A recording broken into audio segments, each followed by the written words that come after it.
Eu queria que vocês abrissem comigo em Gênesis 1,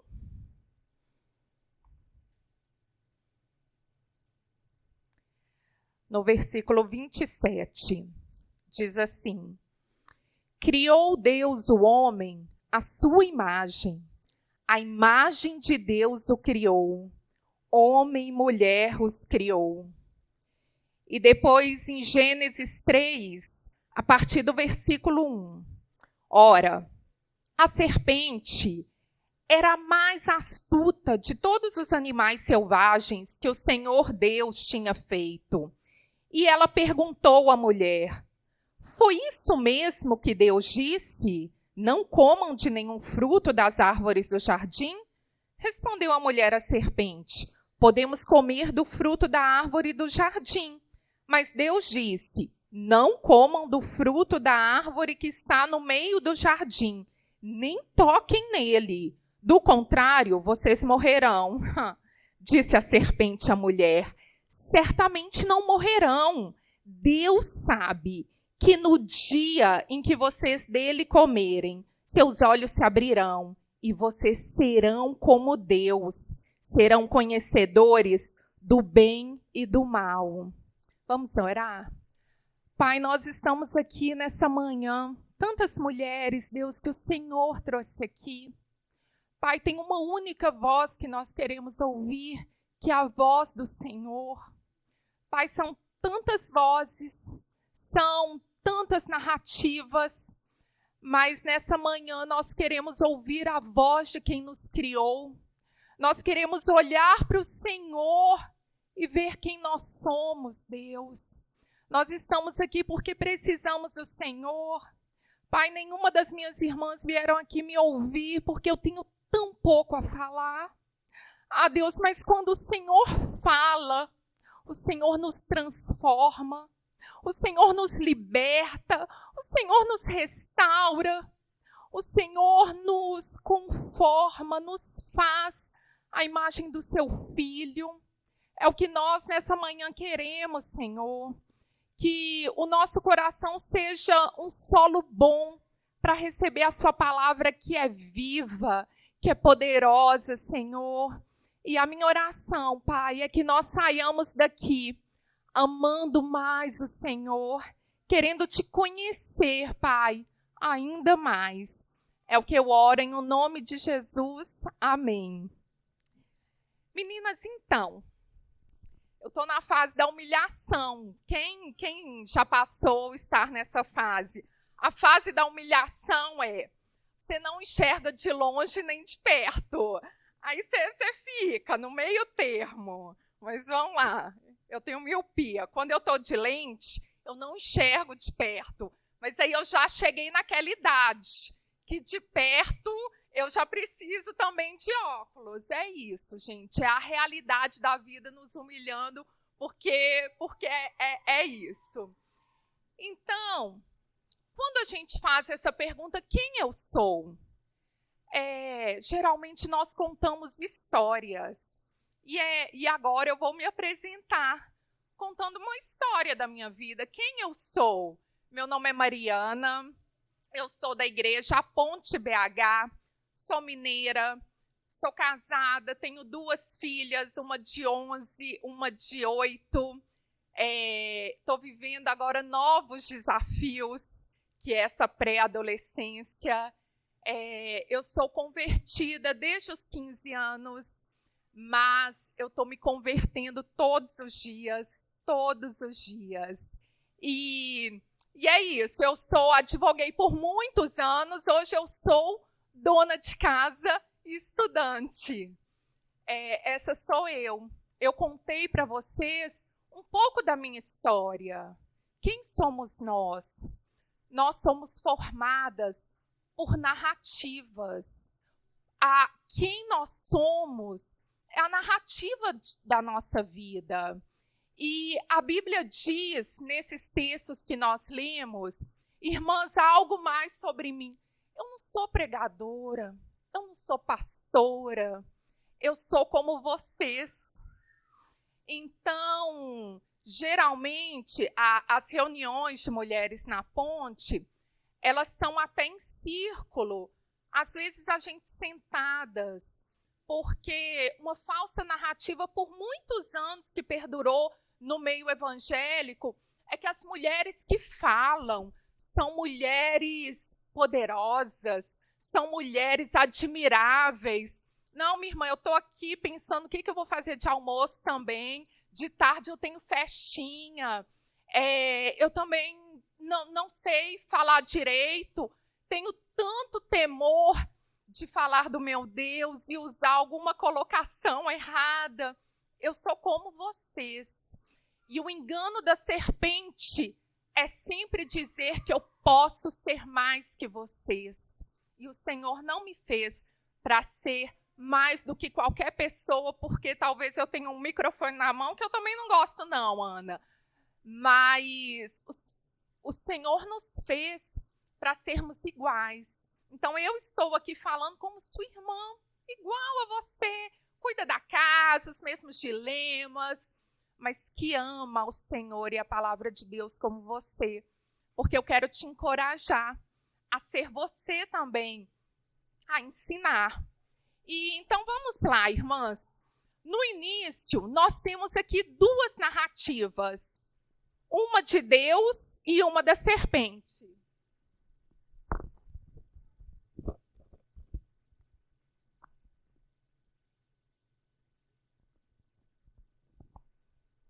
E na criação, o que Deus diz? Deus diz que Ele nos criou à imagem e semelhança dEle. Quando Deus cria Adão e Eva, eu vou me reportar só a Eva, mas Deus cria homem e mulher. Quando Deus cria Eva com desejos, Deus cria Eva com vontades, Deus cria Eva com o coração dela ordenado. Ela amava a Deus. O que o homem e a mulher, eles dependiam? Eles não eram autônomos, eles não eram autossuficientes. Eles dependiam de quê?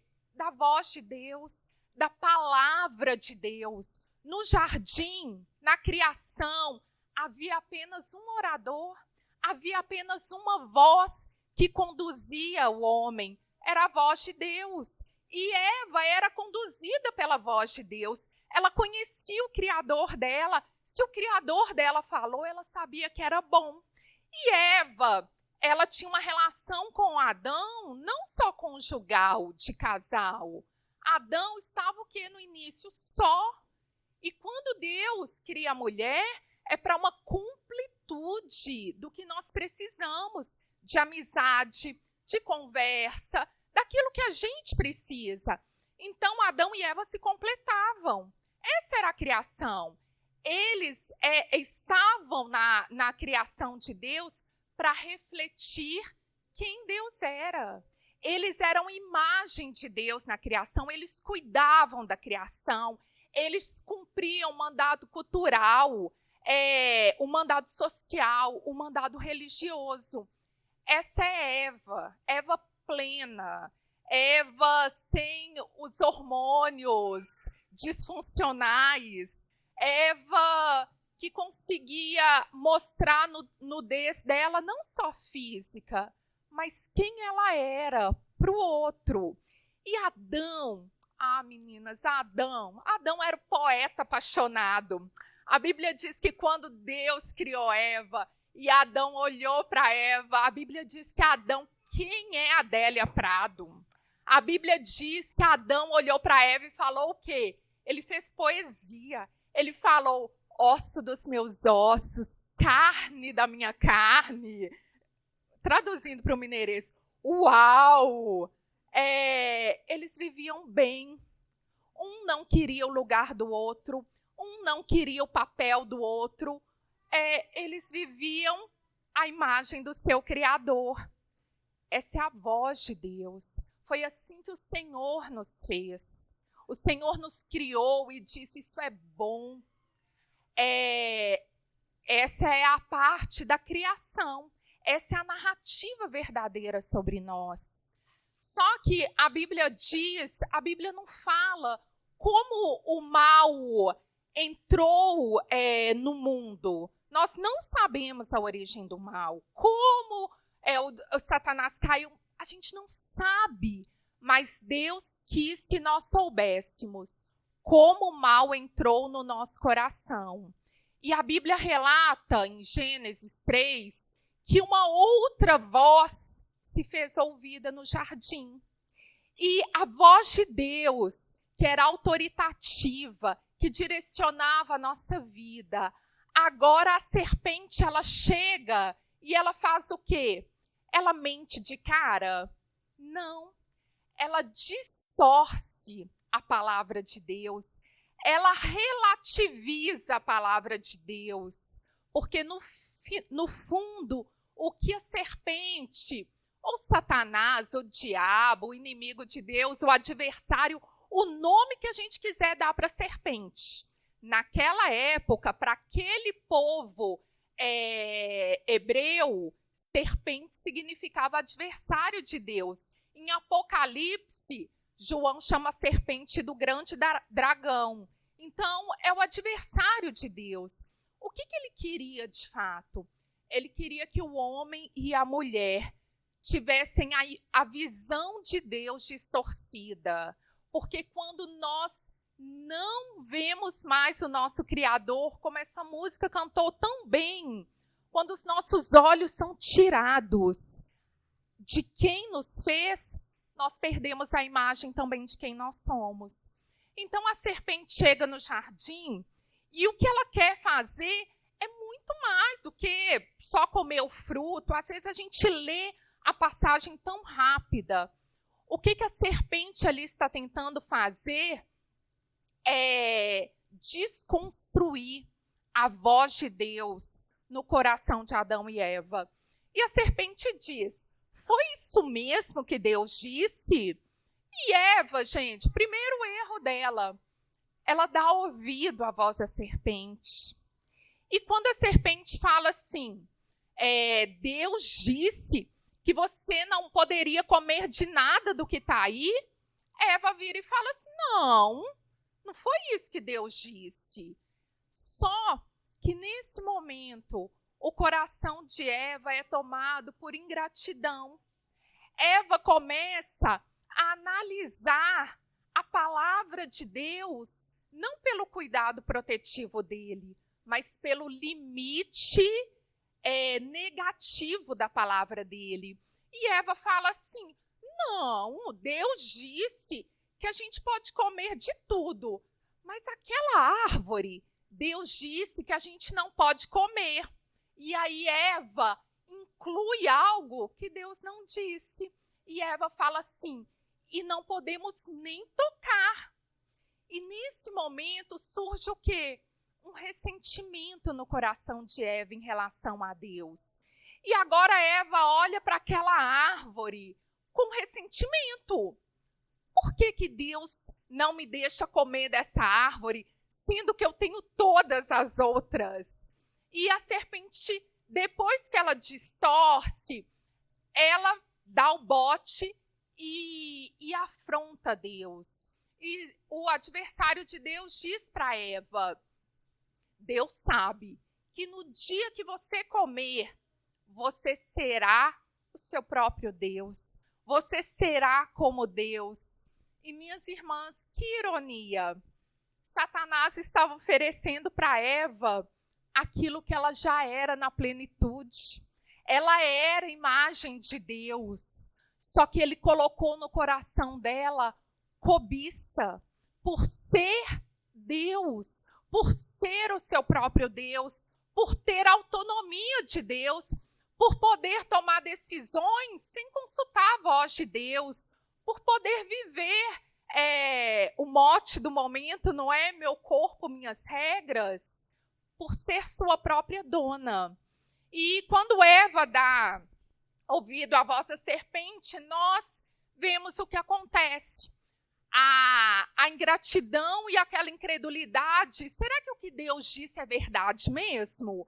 Gera uma cobiça no coração dela, um desejo de fazer aquilo que Deus, no seu cuidado, falou que ela não deveria fazer. E por fim, o coração de Eva é invadido de orgulho. E aí ela deseja ser o seu próprio Deus. E minhas irmãs, esse é o retrato da nossa vida. Às vezes a gente fala assim, o dia que eu encontrar com Eva, eu vou falar assim, Eva, por que você fez isso? Mas nós fazemos isso todos os dias. Nós somos representante, Eva.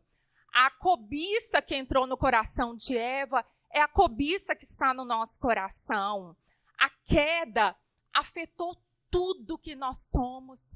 Minhas irmãs, enquanto a gente não olhar para o nosso coração caído e ver o tanto de incredulidade, de cobiça, tudo que o pecado fez em nós, nós não vamos entender que nós precisamos desesperadamente de um Salvador.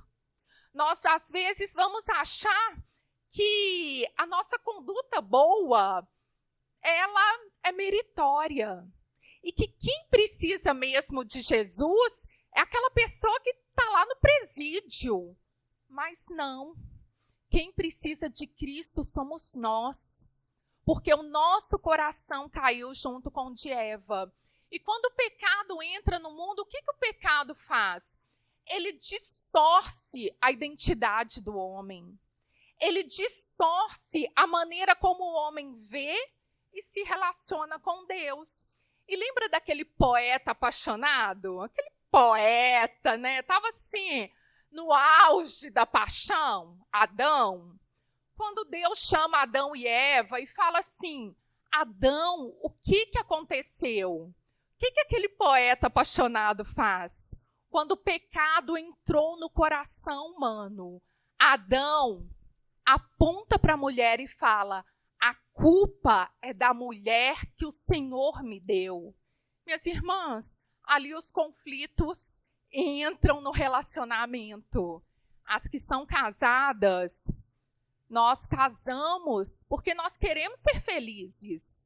A gente casa, faz juramento, planeja.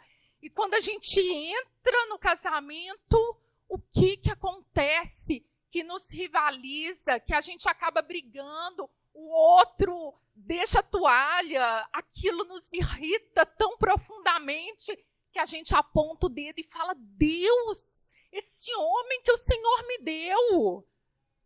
O pecado entrou no nosso coração. E Eva não faz diferente não. Quando Deus fala, Eva vira e fala assim, Deus, a culpa é da serpente. E a gente aprendeu direitinho, não foi? Quantas vezes na nossa vida a gente fala assim, Deus, o que está acontecendo? O diabo está furioso. A culpa é do diabo. E às vezes a culpa é de um coração desgovernado, que não está caminhando junto com seu Senhor. E o que a gente vê nesse cenário? Nenhum dos dois se arrependeram. Nenhum dos dois se protegeram.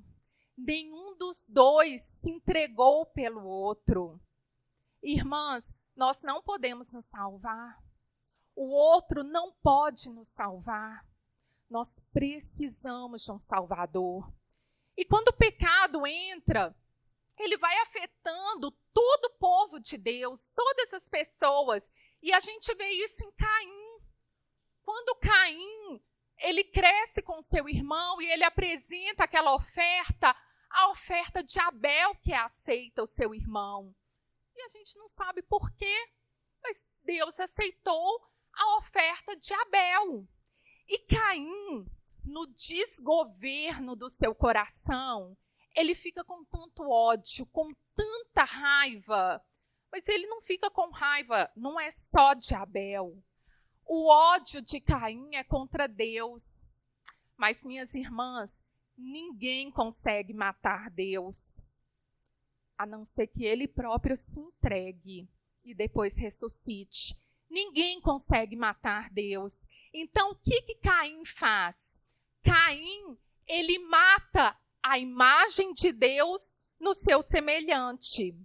E tem um nome teológico para isso, que eu gosto muito, que a gente diz que ali houve o cainismo. Quando Deus chega até Caim e vê o coração de Caim cheio de raiva, cobiça, desejo de reconhecimento, Deus diz assim: Caim, o pecado está à porta. E Caim não dá ouvido. Depois Deus diz: Caim, cadê o seu irmão? E o que Caim responde? Acaso sou eu o guardião do meu irmão? Acaso sou eu o cuidador do outro? Isso é o cainismo. A voz do cainismo, ela sussurra no nosso ouvido todos os dias. Acaso sou eu guardiã da outra? Acaso sou eu guardiã do meu marido? Acaso sou eu guardiã de pessoas que eu nem conheço e estão precisando de ajuda? E o cainismo conta para a gente uma mentira, uma falsa narrativa de que o que importa somos nós mesmas. O outro, que Deus cuide dele, Deus te abençoe. Mas, minhas irmãs, nós somos guardiãs do outro. Nós somos, antes de o nosso marido ter o papel de nos satisfazer, nós temos o papel de ser guardiãs dele. Antes dos nossos filhos terem a função de nos deixar cheias, deles retribuírem tudo o que fizemos por ele, nós somos guardiãs do nosso filho. Aqui na igreja, nós somos guardiãs umas das outras. No meu grupo de mulheres, a gente caminha já há muitos anos em discipulado. E lá eu falo, mulher nenhuma da nossa igreja passa necessidade. Mulher nenhuma da nossa igreja passa fome, tem conta, tem luz cortada, fica com o emocional frágil, não tem com quem conversar, porque nós somos guardiãs umas das outras. E nós vimos por toda a história do povo de Deus a identidade das pessoas sendo usurpadas pela narrativa falsa do engano. E quando a gente vai visitando todo o Antigo Testamento, a gente chega, por exemplo, na história de José, e a gente fala, nossa, José, esse homem, esse governante, homem de Deus. Mas, gente, o coração de José era igual ao nosso. José era o preferido do pai. José era o preferido do pai. E o pai dá para José uma túnica nova. E José tem sonhos de Deus. E ao invés de José guardar algumas coisas para ele, José chega e fala assim com os irmãos: sonhei que eu vou ser o poderoso e vocês vão todos se prostrar diante de mim. José vai lá e veste sua túnica. Sabe, irmãs, como que é? Nossa, hoje eu vou me arrumar, que ali eu quero ser a mais bonita, a mais vista. Não, todo mundo vai me reparar. Nunca mais ando sem estar arrumada. Não, eu vou fazer para o outro me ver. E José veste sua túnica, enquanto seus irmãos estão todos vestidos simploriamente. E os irmãos de José, por sua vez, viram e falam assim: o quê? Por que Deus vai fazer isso com eles e não com a gente? Nossa, que petulante! Por que Deus está usando fulano e não eu? Porque ela nem fala tão bem assim, e por que está falando? Deveria ser eu que deveria estar ali. Ah, por que ele passou numa prova, num concurso, e eu não? Esse processo seletivo, nós tendemos a fazer o quê? Diminuir o outro. E por toda a história é assim. Davi fala, eu sou o rei, eu posso ter quem eu quiser. Quantas vezes nós fomos ensinados numa teologia que diz, nós somos filhas de Deus, então se a gente determinar que um carro é nosso, aquele carro vai ser nosso, porque nós somos poderosas. Ah, minhas irmãs, a mulher mais poderosa, ela foi a mais serva. E ela disse para o Senhor, eis-me aqui, cumpra em mim o teu querer. E dela veio o nosso Salvador. E são muitas narrativas. Os discípulos, quando a gente olha para os discípulos e fala assim, Eles andaram com Jesus por 3 anos. Eu queria tanto ter andado com Jesus. Quando Jesus estava no finalzinho do seu ministério, o que os discípulos pedem para Jesus? Jesus, eu quero saber, quando o Senhor estiver reinando, quem que vai sentar do seu lado? Porque a gente quer poder, porque a gente quer ser visto, porque o nosso coração está desgovernado. E as irmãs, Marta e Maria?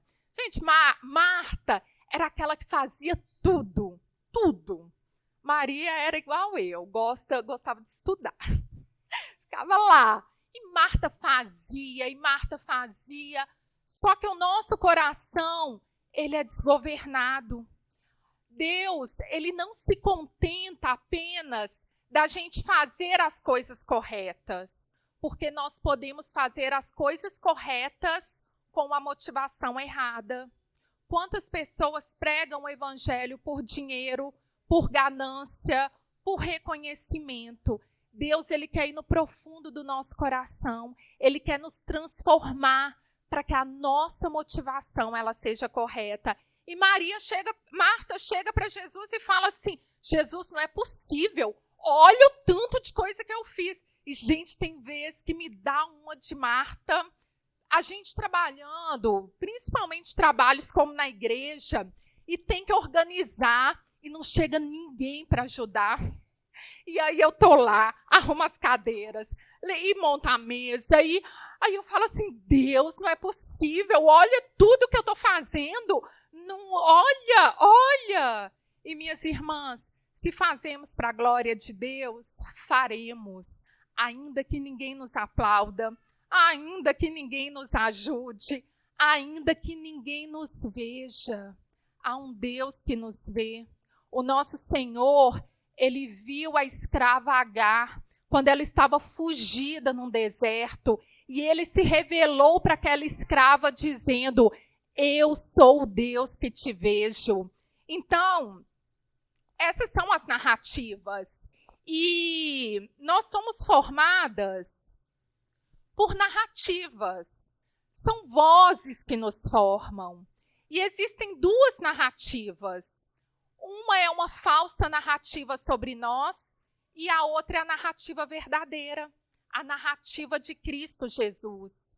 E as narrativas, elas podem ser culturais, familiares ou religiosas. Nós somos formadas por isso, não tem jeito de fugir disso. Eu estou lendo um livro que chama Feminista Sem Saber. E se eu perguntar aqui, tem alguma feminista aqui? A gente vai falar, claro que não. Só que o feminismo nos formou, quer queiramos ou não. O feminismo, ele está nas escolas, o feminismo está na roda de conversa das nossas amigas, o feminismo está na preocupação das nossas mães conosco. Quando a gente escuta frases assim: não acredito, você vai parar de trabalhar e vai depender de homem? Isso é uma voz feminista que pode colocar no nosso coração medo. Porque é um engano a gente acreditar que quem nos sustenta é o nosso marido. É um engano nós acreditarmos que quem nos sustenta é o nosso salário que cai no último dia do mês ou até o 5º dia do mês. Isso é um engano, minhas irmãs. Quem nos sustenta é o nosso Deus, seja por meio do salário, seja por meio do salário do nosso marido. Quem nos sustenta não é homem, quem nos sustenta não é patrão, quem nos sustenta é o nosso Deus, o nosso Criador. E essas falsas narrativas, elas vão nos formando. E às vezes a gente fica mulheres muito corajosas, mas que no fundo a gente tem medo. Nós ficamos mulheres que não conseguem se submeter a um homem, porque nós ouvimos sempre histórias que em homem não se pode confiar.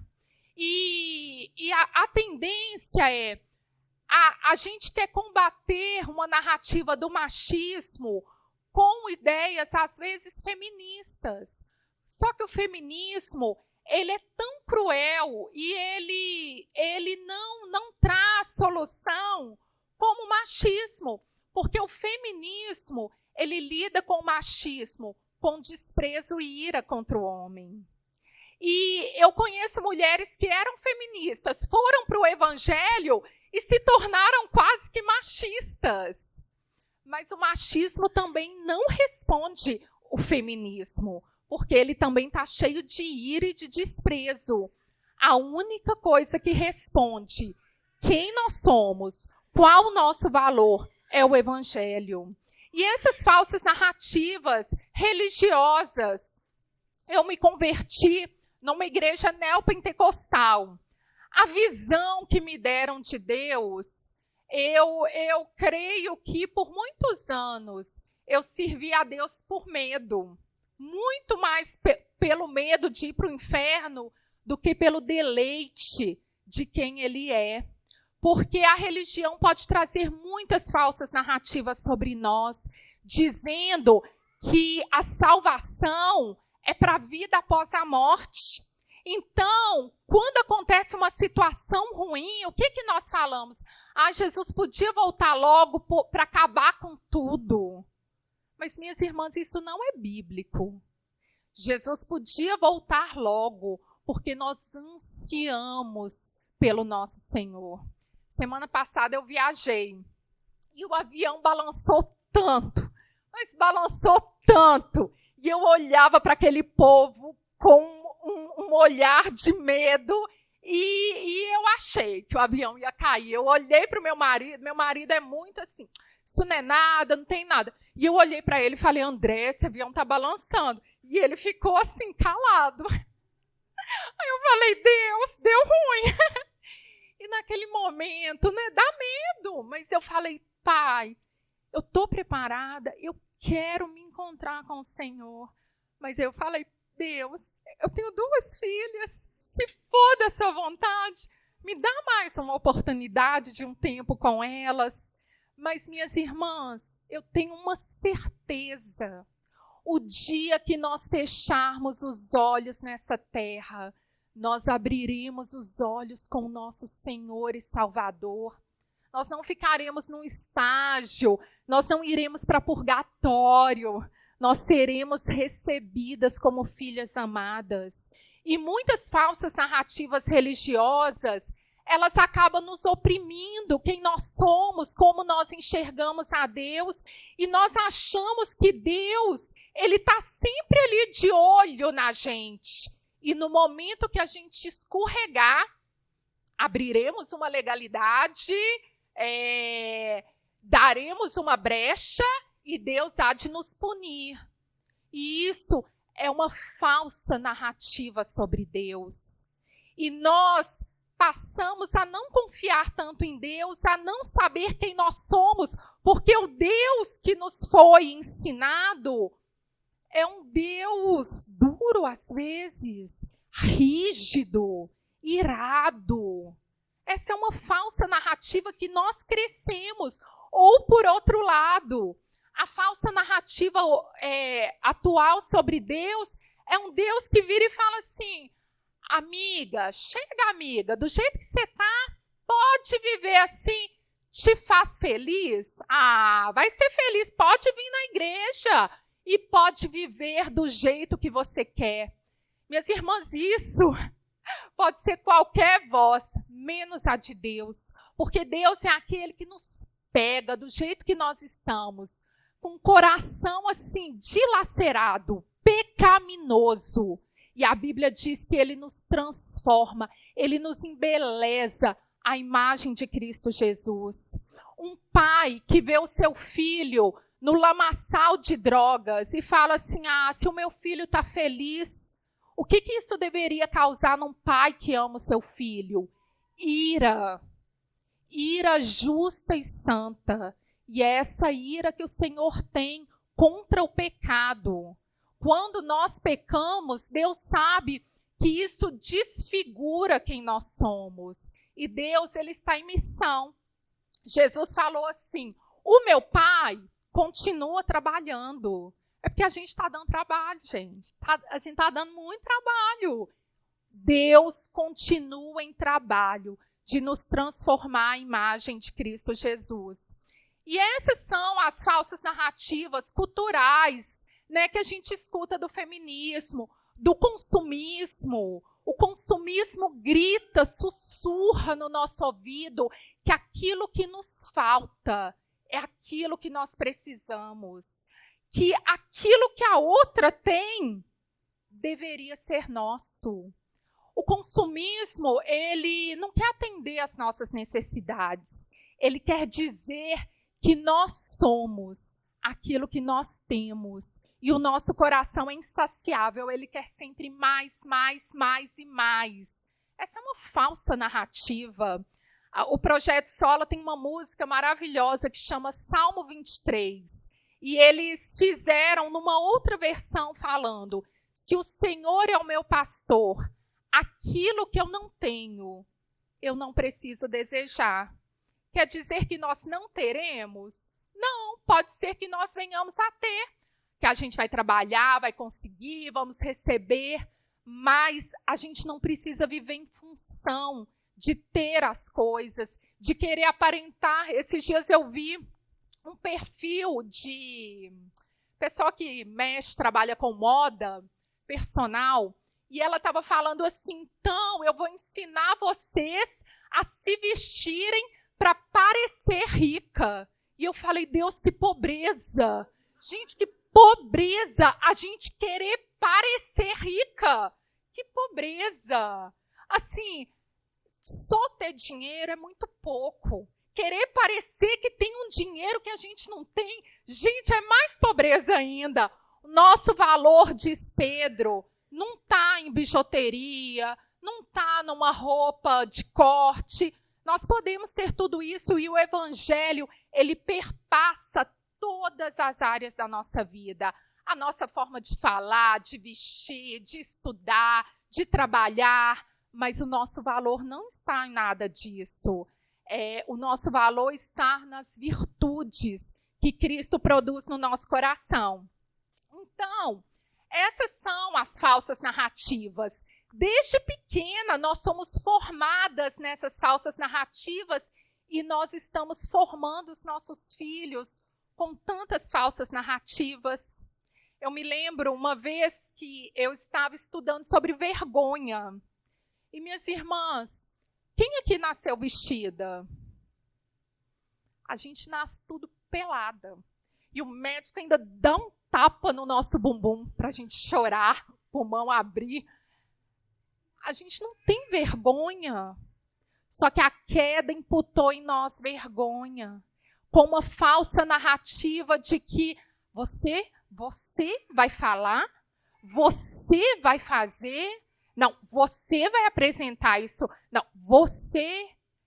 A falsa narrativa é nos diminuir da imagem de quem nós somos. E está dentro de nós, está engedrado na nossa mente. E eu me lembro que a minha menina pequena não queria estudar, não queria fazer o trabalho direito, eu já estava cansada. Aí eu virei para ela e falei assim: olha aqui, se você não concentrar, se você não estudar, você vai passar vergonha na escola. Na hora de apresentar, vai todo mundo rir, você vai passar vergonha. Gente, eu já ouvi isso várias vezes. E como é fácil a gente reproduzir aquilo que moldou a nossa forma de pensar. E aí eu li livros, li Brené, estudei sobre a vergonha. Um dia eu pedi desculpa, falei: filha, você pode chegar lá e falar: não sei, não fiz. Porque a gente tem que assumir quando a gente erra também, que você nunca vai passar vergonha. A vergonha, a gente tem que ter vergonha do pecado.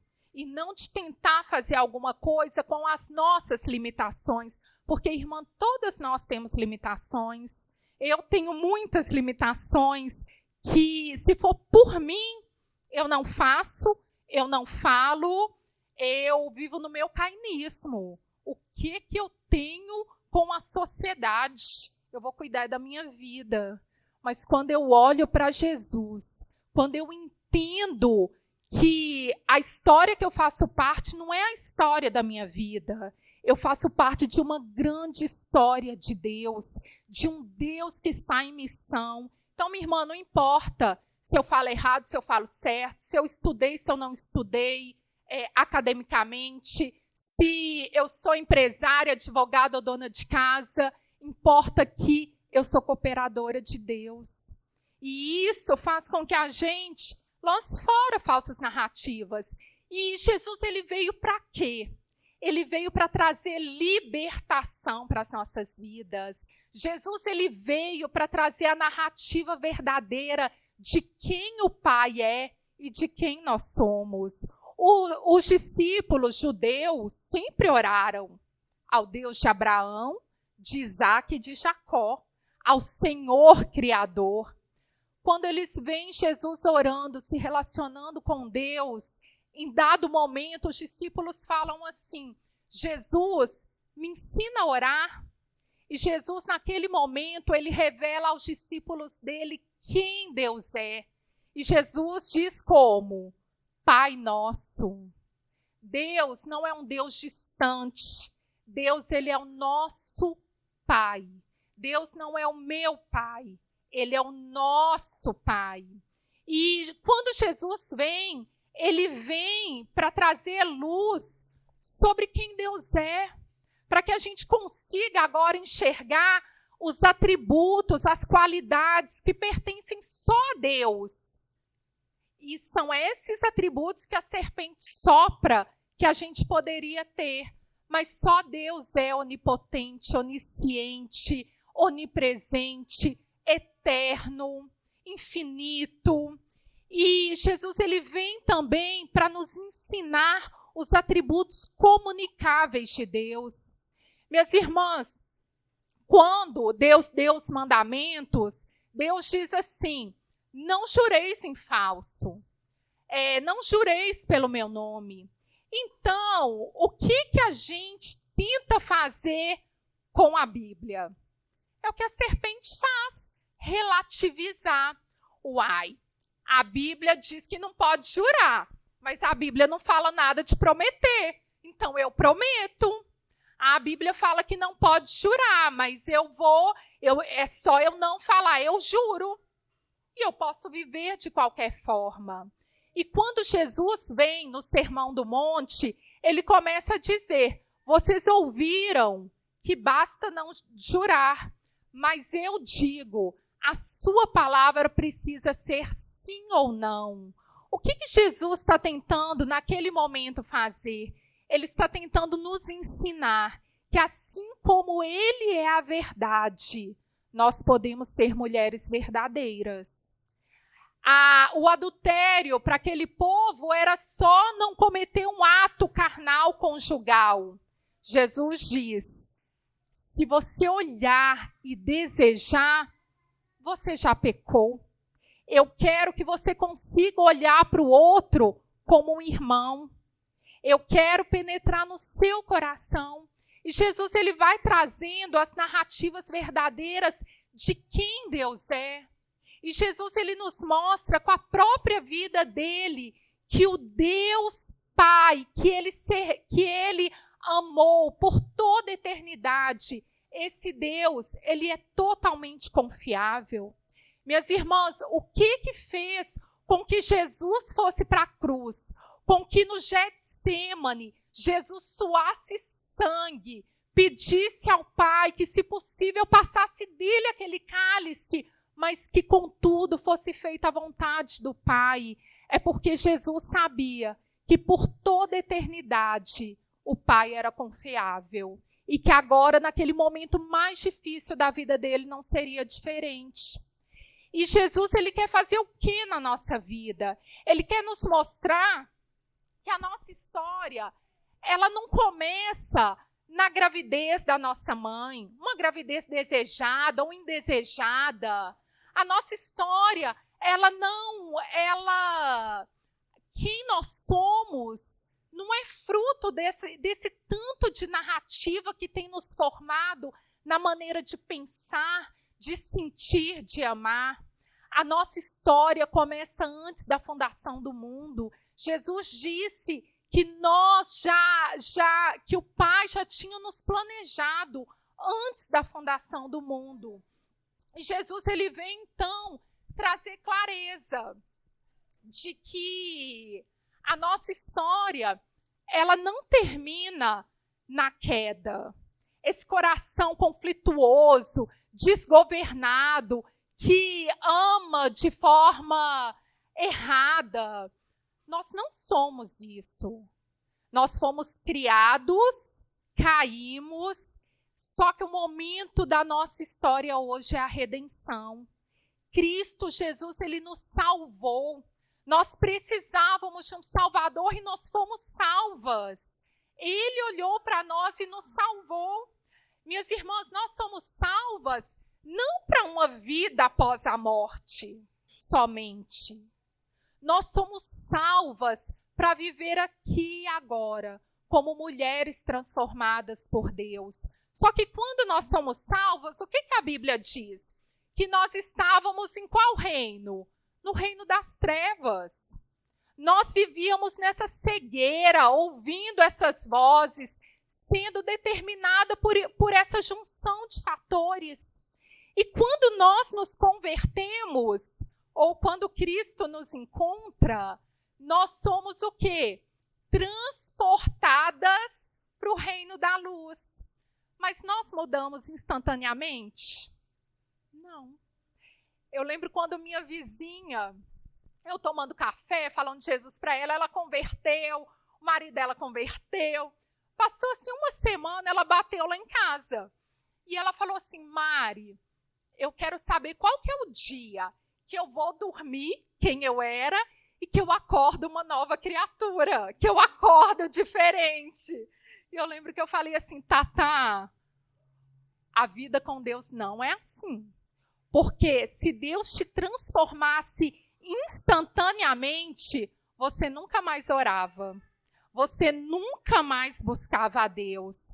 A vida com Deus é uma jornada de relacionamento. Você vai caminhar com Ele. E à medida que você caminhar com Ele, você vai ficar mais parecida com Ele. À medida que a palavra dEle renovar a sua mente, você vai ser transformada. E hoje a Thaís é uma bênção. Ela retraída no início, e já fez até curso de oratória, dá aula para as crianças, ajuda a gente com as mulheres. Que bênção ver Cristo sendo formado em nós e umas nas outras. E o que Paulo, quando a gente pega a carta de Romanos, por exemplo, o que Paulo está fazendo ali? Um dos textos mais famosos de Romanos é o quê? Romanos 12, que fala o quê? Portanto, diante disso tudo, portanto, transformai a vossa mente. Não pague o mal com mal. Paulo vai ensinando como aquele povo deveria viver. Mas o que tem antes de Romanos 12? Gente, Romanos de 1 a 11 é só a história do povo de Israel.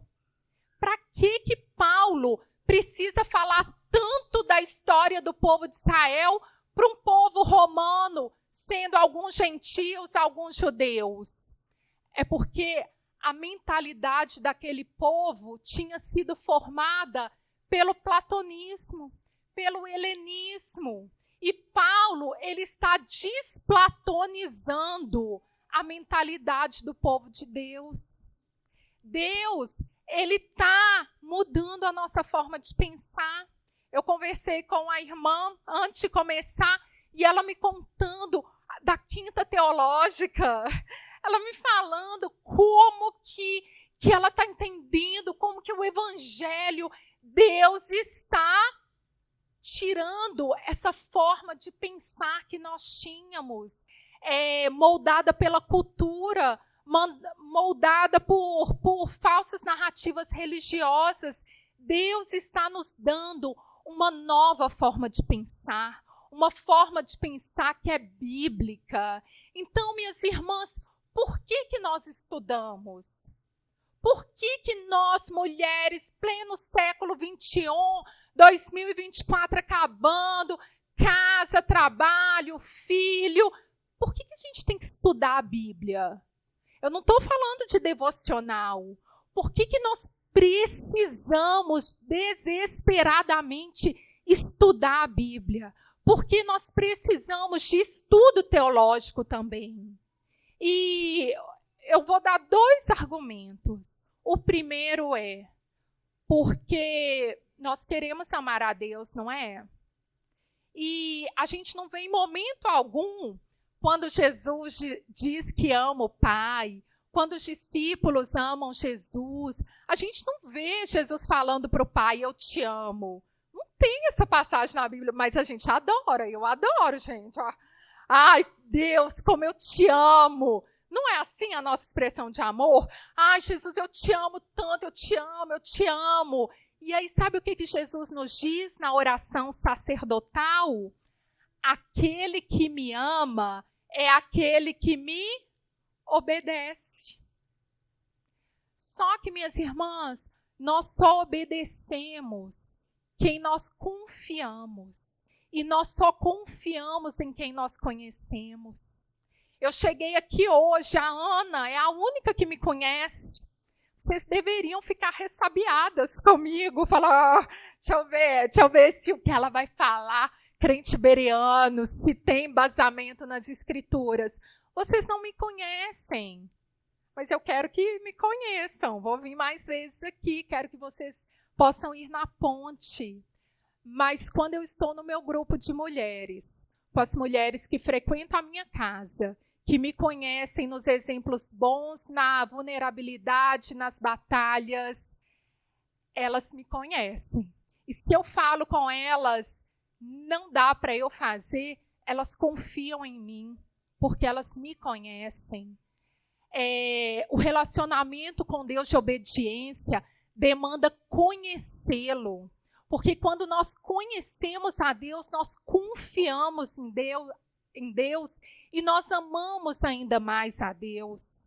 E nós poderemos passar pela situação que for, como Jesus passou pelo Getsêmani, e nós vamos ter uma certeza: o nosso Deus é confiável.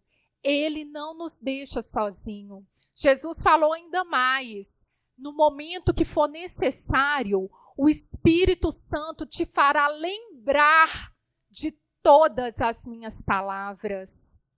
A gente só lembra o quê? Vocês estão querendo, e eu estou querendo ser igual a minha filha. Ai, mãe, não estudei direito, mas eu vou chegar na prova, assim, eu vou pedir a Deus. Gente, vai dar mal na prova.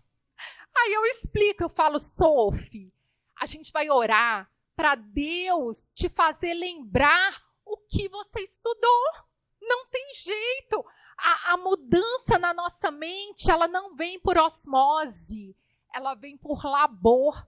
Minhas irmãs, a salvação é um presente. O que a gente precisa fazer para ser salvas? Nada. No dia que a gente chegar diante de Deus, e se tiver ou o próprio Deus, ou um anjo, e falar assim, por que você merece entrar? Qual que é a nossa resposta? Nós não merecemos entrar. Foi o presente que Jesus nos deu, que nos dá livre acesso ao Pai. A salvação não demanda esforço nenhum da gente.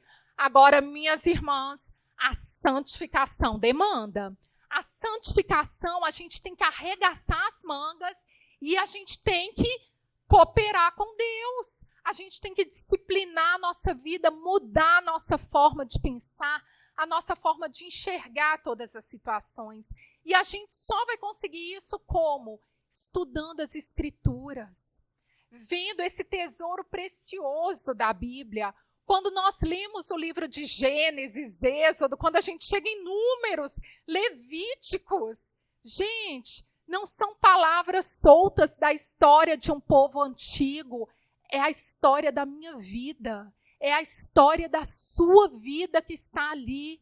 É Deus, Ele quis se revelar a nós por palavras. Jesus arrogou para si que Ele é a palavra encarnada. João vai dizer, no princípio era a palavra, e a palavra se encarnou, e a palavra, a exemplo de Adão e Eva, que eram guiados pela palavra de Deus, Hoje, quem nos guia? A palavra, Jesus Cristo, por meio da palavra dele. E o outro argumento, por que nós precisamos estudar? Porque nós precisamos viver plenamente na realidade de Deus. Nós precisamos entender quem nós somos. Nós precisamos entender como interagir com o mundo que Deus nos deu. Meus irmãos, a sociedade está gritando, a cultura está gritando, e ela está dizendo a falsa narrativa de que você pode ter a religião que você quiser, a fé que você quiser, só que a sua fé é privada. Então não importa no que você crê, desde que você creia no secreto da sua igreja ou no secreto da sua casa. E essa falsa narrativa nos leva a ter uma vida dualista.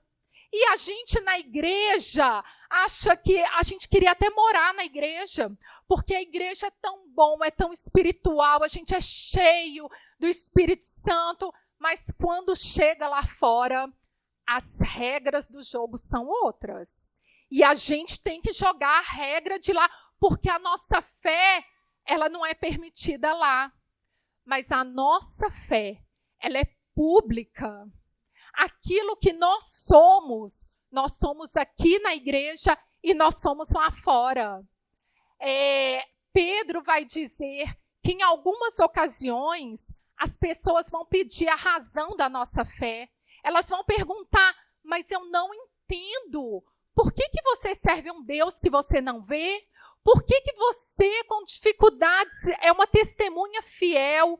E o que Pedro diz? Que nós devemos estar preparadas para responder qual é a razão da nossa fé. Meus irmãos, Deus, Ele nos deu raciocínio. Não importa o nosso nível acadêmico. A Bíblia não foi escrita para doutores, mestres. A Bíblia foi escrita para o povo de Deus. E Deus nos colocou nessa história para que a gente aprenda a palavra dEle, para que a gente possa proclamar a palavra dEle. E a voz da serpente, ela vai sussurrar para a gente que nós podemos ser como Deus. Ou hoje em dia, que nós podemos e devemos ser melhores do que os homens. Ou que nós devemos ser melhores do que aquela outra mulher. Mas essa voz é do engano. E a Elizabeth Elliot, ela tem um livro maravilhoso, onde ela diz assim, imagine como seria se Eva, no momento em que a serpente falou, você pode ser como Deus, ou você pode ser melhor que aquela outra mulher, ou você pode ser melhor que aquele homem, se Eva tivesse dito, eu não quero ser como Deus, deixe-me ser o que fui criada para ser, deixe-me ser uma mulher. E às vezes a gente fala assim, Deus, mas nessa situação da minha vida, assim, será que eu ainda consigo? Será?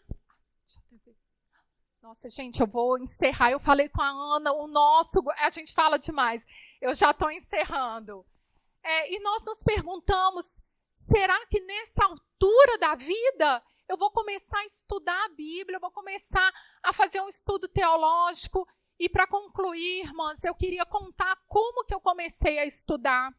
Um pouco antes da pandemia, 1 ano antes da pandemia, eu lembro que eu estava na sala da minha casa e eu olhei para as minhas filhas pequenas e eu me converti com 15 anos numa igreja neopentecostal. Depois eu saí, fui para outra igreja, mas todas com uma teologia dualista, que era suficiente para mim ouvir o que o pastor me dizia e tá ótimo. Ali eu tinha alimento para viver.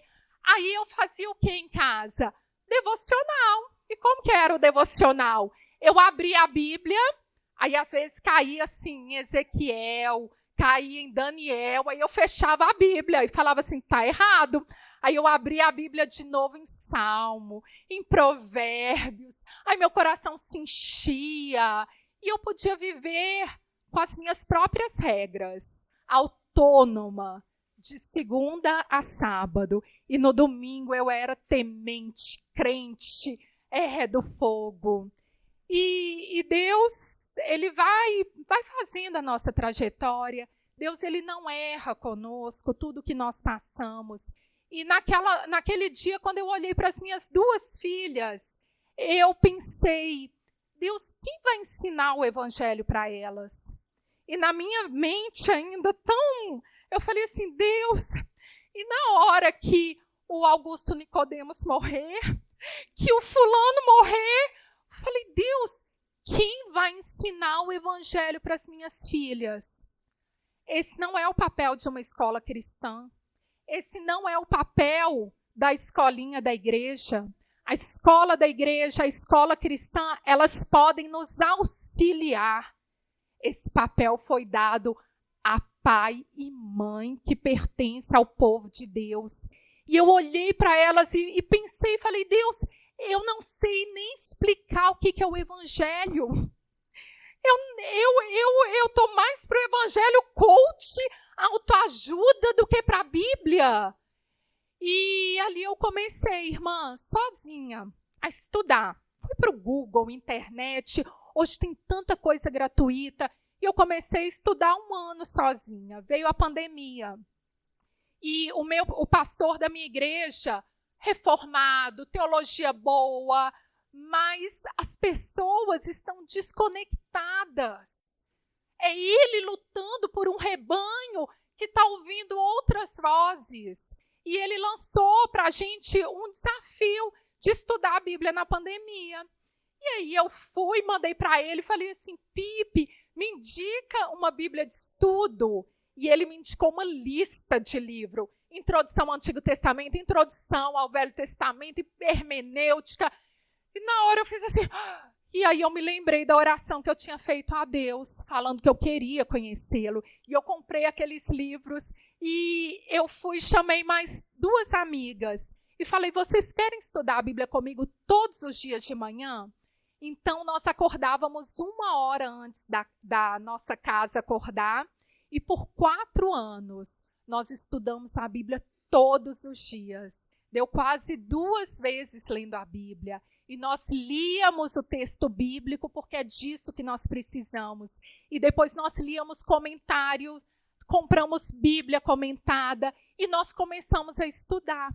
E no que a gente começou a estudar, a gente tinha um grupo do bairro, no Castelo, tem o Mães do Castelo, e a gente se ajuda.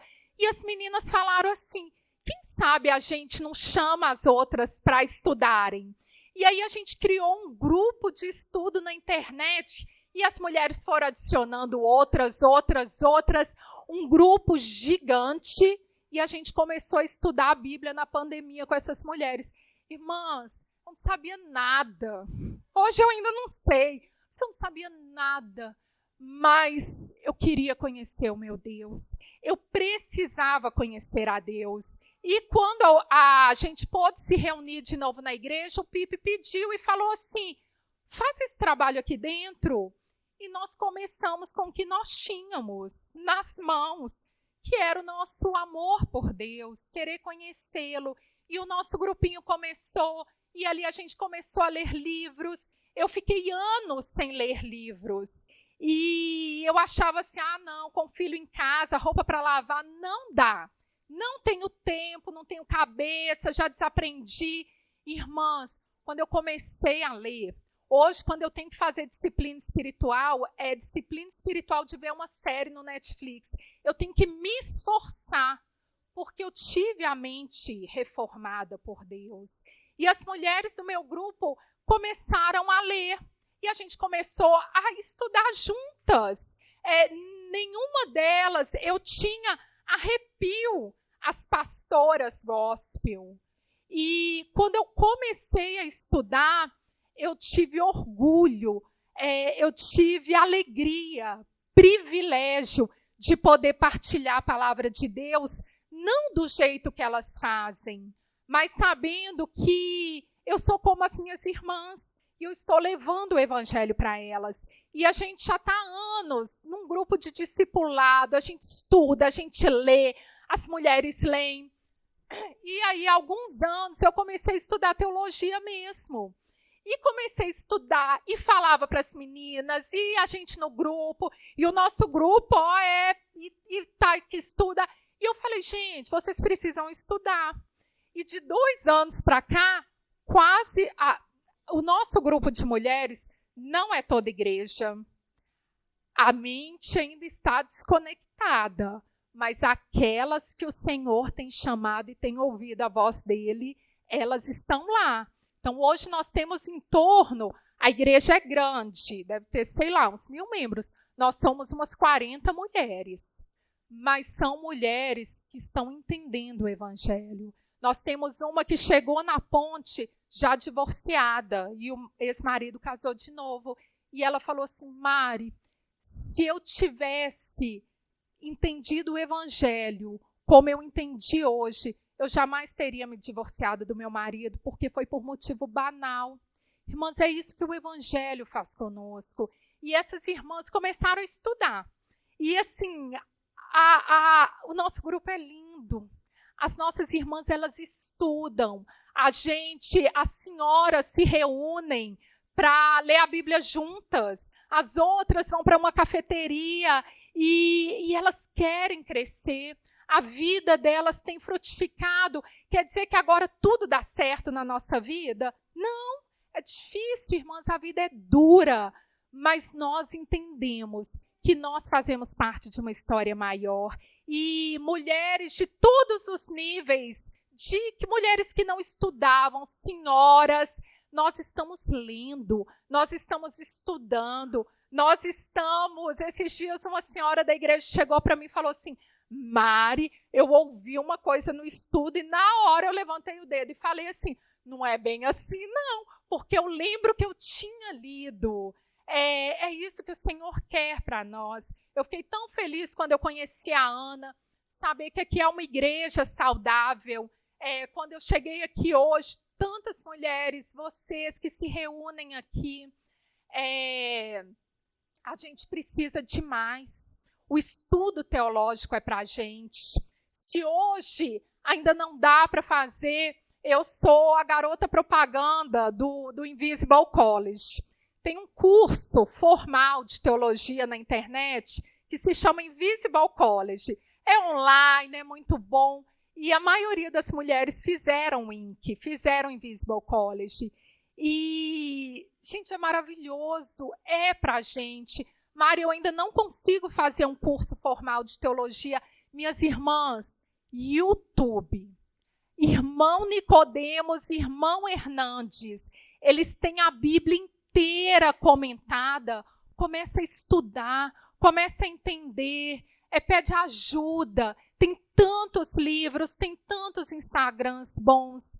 E para eu finalizar essa mensagem com vocês, tem um irmão já falecido, que se chama Dietrich Bonhoeffer.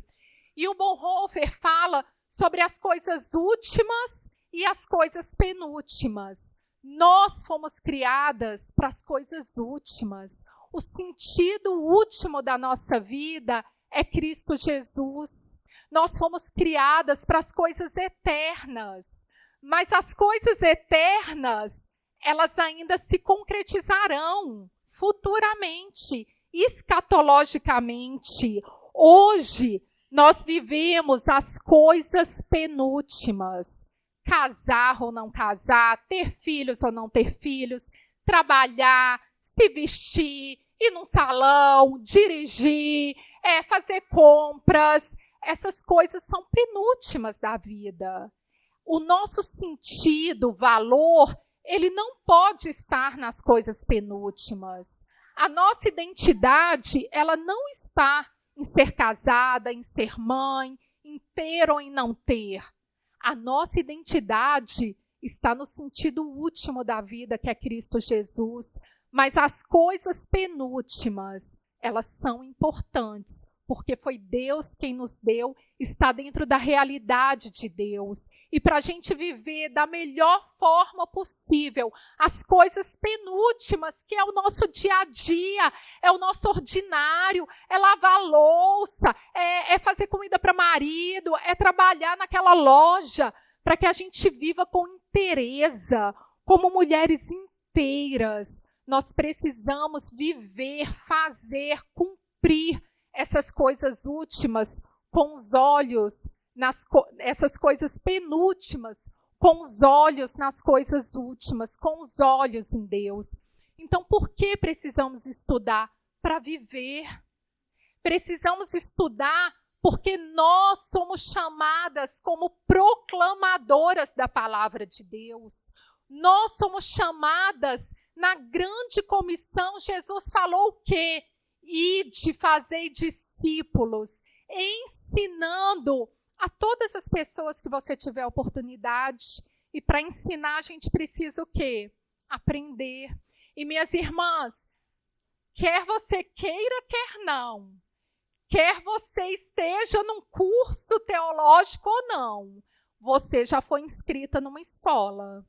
Você, no momento da conversão, foi inscrita na escola do Messias, na escola de Cristo Jesus. E eu queria que você fosse uma das melhores alunas, que estudasse na escola de Cristo Jesus com todo afinco, para que o seu deleite, para que o seu prazer esteja em Cristo e para que você possa se enxergar e para que você possa viver, amar, desejar como o Senhor te criou para ser.